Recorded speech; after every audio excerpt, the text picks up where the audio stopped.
राम राम। लोक संवाद और भाव एकांश की आज की श्रृंखला में हम चर्चा सुसंगति और प्रार्थना पर करेंगे। ये दोनों ही चीज़ें जीवन में सर्वाधिक महत्वपूर्ण होती हैं। सुसंगति जहाँ जीवन को सुंदर स्वरूप देती है, वहीं प्रार्थना जीवन के लिए शक्ति का प्रबंध करती है। इस संबंध में जब हम विचार करते हैं तो एक महत्वपूर्ण बात यह समझ में आती है, जैसे गुलाब की वाटिका में विचरते हुए किसी व्यक्ति को गुलाब के फूल को तोड़कर अपनी अचकन में नहीं लगाना होता, बल्कि वह उनकी सुगंध से, उनकी संगति से उस पुष्प के वास को अनुभव करता है और उसी में खो जाना चाहता है। जैसे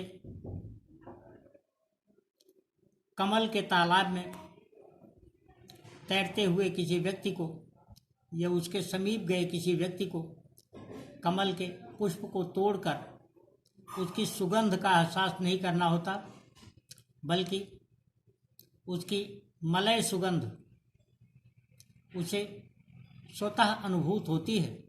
ठीक उसी प्रकार से जब हम किसी गुणवान व्यक्ति के पास होते हैं, उसके साथ होते हैं, उससे हमारी समीपता होती है, तो उसकी सुगंध प्राप्त होती है।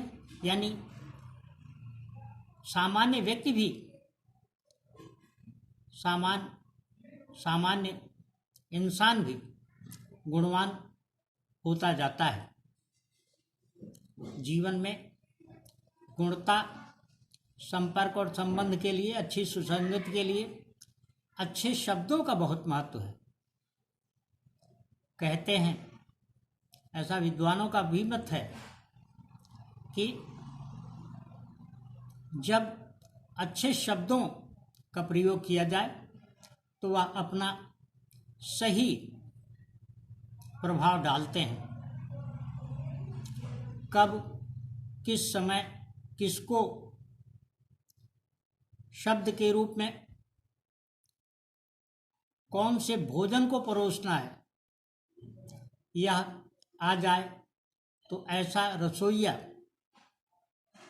निश्चित ही सबसे अच्छा रसोइया होगा, उसका मुकाबला कोई नहीं कर सकता। ठीक इसी प्रकार से शब्द स्वाद भी होते हैं।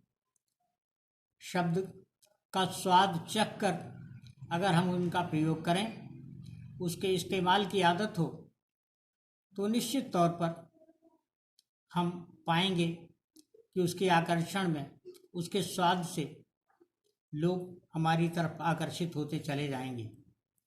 इन शब्दों का यूँ बहुत गहरा अर्थ भी है, लेकिन सामान्य समझ में एक बात यह है, और वो ये कि हम जब जीवन में अच्छे लोगों का संपर्क करें, गुणवान लोगों के साथ रहें, उनकी संगति करें और अच्छे शब्दों का चयन करें, तो हमारे व्यवहार में निरंतर प्रखरता आती जाएगी, हमारी वाणी प्रभावशाली होती चली जाएगी।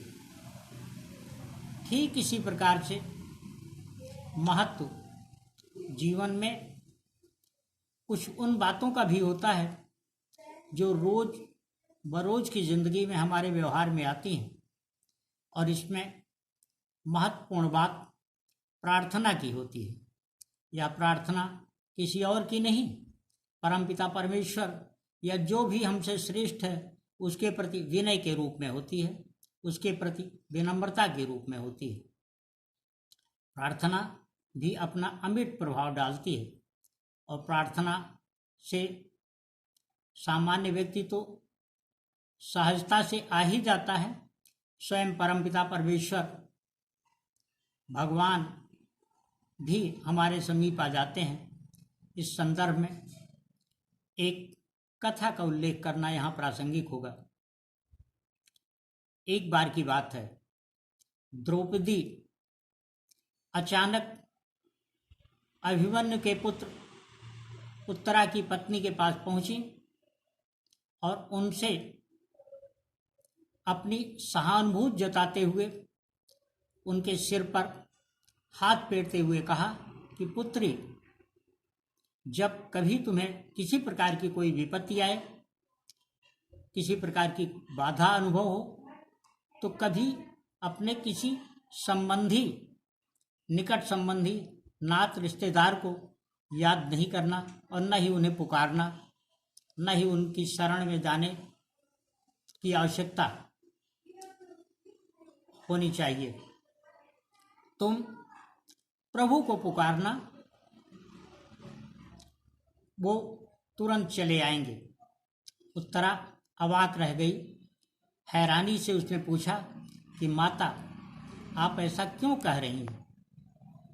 द्रौपदी ने कहा, पुत्री, ये मेरा अपना अनुभव है। द्रौपदी ने बताया कि जब दुर्योधन से द्यूत क्रीड़ा यानी जुए में उनके पांचों पति अपना धन, वैभव, राज और सब कुछ हार गए, तो उन्होंने मुझे भी दांव पर लगा दिया। मैंने इसके पहले उनसे याचना की, लेकिन उन्होंने मेरी एक न सुनी। उसके उपरांत भी स्वयं को मैंने असहाय पाया और इस दौरान दुर्योधन मुझे अपमानित करने लगा। मैंने पतियों को लाख पुकारा, लेकिन वो अपना सिर झुकाए बैठे रहे, कोई भी मेरी मदद के लिए नहीं आया। मैंने भीष्म पितामह, गुरु द्रोणाचार्य और धृतराष्ट्र को भी आवाज दी, लेकिन वो सब अपनी आंखों को डबडबाते हुए सिर झुकाए ही बैठे रहे। उस समय मैंने भगवान कृष्ण को याद किया और उन्होंने आकर के हमारी रक्षा की। उत्तरा यह सुनकर बहुत ही विस्मय में पड़ गई और उसे इस बात का अनुभव हुआ कि वास्तव में द्रौपदी, जो उसकी माँ के रूप में उनके समक्ष खड़ी थी, सच कह रही है। इस कथा का सारांश सिर्फ इतना है कि हमें हमेशा अच्छे लोगों की सुसंगति करनी चाहिए। यहाँ पर यह कहने की आवश्यकता है और इसको बहुत ध्यान से समझा जाना चाहिए कि कोई भी व्यक्ति जो किसी भी तरह के अनैतिक कर्म में प्रवृत्त हो, वह चाहे अपना ही क्यों न हो, अपना पुत्र हो, पुत्री हो, पति हो, पत्नी हो या किसी भी प्रकार का कोई संबंधी हो, उसका त्याग करना चाहिए। उस पर किसी भी प्रकार से विश्वास करने की आवश्यकता नहीं है। ऐसा व्यक्ति कभी भी अपने मोह को त्याग सकता है। इस संबंध में एक बात कहना और आवश्यक है, वह यह है कि हम में विनम्रता होनी चाहिए। विनम्रता और शील ही वह स्वभाव का महत्वपूर्ण तत्व है जो हमें किसी का भी प्रिय बना देता है। उसी प्रियता की वजह से कृष्ण ने उपकार स्वरूप द्रौपदी की मदद की। वह उपकार जो द्रौपदी ने उस समय चुकाया था, जब राजसूय यज्ञ के दौरान कृष्ण को सुदर्शन चक्र धारण करना पड़ा था और उससे उनकी उंगली में चोट लग गई थी। उनकी उंगली से रक्त बहने लगा था। बहुत सारी रानियां उस समय वहां पर उपस्थित थीं। उनसे श्री कृष्ण का बहुत निकटतम संबंध था, किंतु उनमें से किसी को भी किसी प्रकार की सहायता नहीं सूझी, जबकि द्रौपदी ने अपनी साड़ी का आंचल फाड़ते हुए उनकी उंगली पर पट्टी बांधी।